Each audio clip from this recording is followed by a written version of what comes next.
इस्लामाबाद में वाक़ तबलीगी मरकज़ में सालाना इज्तिमा के मौके पर साबिक़ वफ़ाक़ी वज़ीर दाख़िला शेख रशीद अहमद की शिरकत ने हाज़रीन की तवज्जो अपनी जानिब मबज़ूल कर ली। इज्तिमा के दौरान मरकज़ का माहौल निहायत रूहानी और पुरसुकून रहा। मुल्क के मुख्तलिफ हिस्सों से आए हुए अफराद इबादात, ज़िक्र व अज़कार और बयानात में मसरूफ़ नज़र आए। इस मौके पर सादगी और अक़ीदत का ख़ास रंग देखने में आया, जहाँ शुरका दीनी जज्बे के साथ एक दूसरे से मुलाकात और वक्त गुजारते रहे।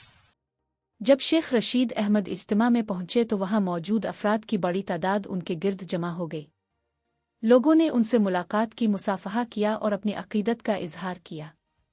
कई अफराद ने उनके साथ सेल्फियां बनाईं, जबकि बाज़ ने वीडियोज़ भी रिकॉर्ड कीं जो बाद अज़ान सोशल मीडिया पर शेयर की गईं।